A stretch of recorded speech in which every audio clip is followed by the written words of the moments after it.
So I'm going to tell you a little story about my morning today. This morning I was praying to God and I asked for forgiveness for being a disgrace. And you may be thinking, disgrace, that's a bit harsh. Do you know why I thought I was being a disgrace? I was focusing too much on the lives of other people rather than my own. How I did this is I was spending hours and hours on social media. Like, I think for the past week my screen time on social media has been like 4 hours.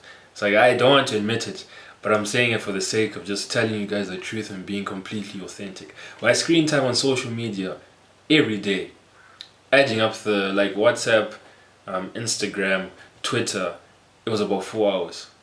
And when I was on these apps, I wasn't most of the time I wasn't doing meaningful things. For about 30 minutes of the not even 30 minutes, for about 15 minutes of the 4 hours, I was replying to messages that I needed to reply to, having good conversations.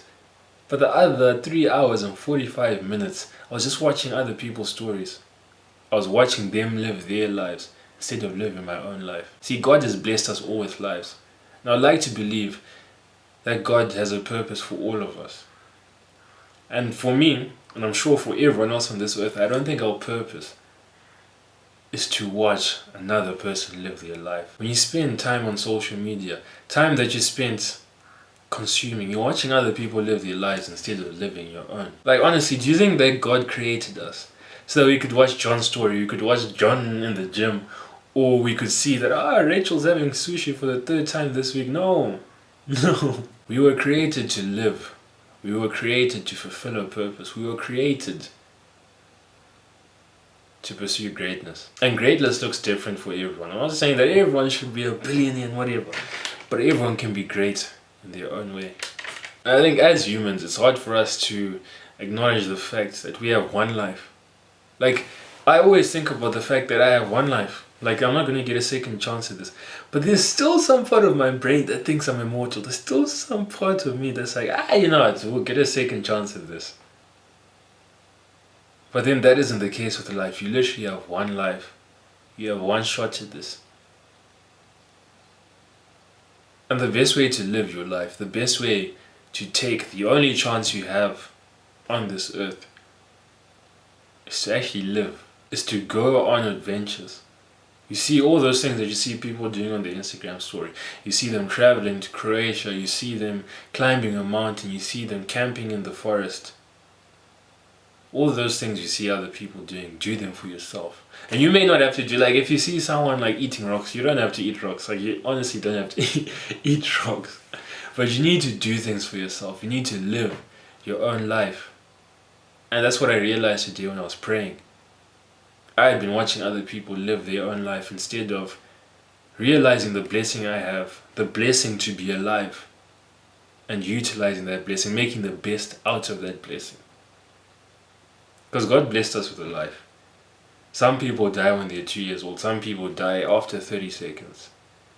But if you're watching this, you've probably been blessed with at least 15 years of life. So you need to live. You need to experience things. Because I was thinking the other day, I was sitting on my bed and I was thinking, if there was a percentage of how much life I've experienced, I was thinking, what would my percentage be right now? And I honestly think it would be 0.01%. I haven't lived much. I haven't explored much. I spent most of my teenage years just glued to my phone looking at social media. And I don't want to spend the rest of my life at that. Because I know for a fact that when we're on our deathbeds, we won't be thinking about, that story that I saw of Rachel's, she was eating sushi. That dragon fruit, whatever sushi, that California roll was amazing. We won't be thinking that. We won't be thinking about, John's PR, he's doing 200 kgs for 2 reps. No.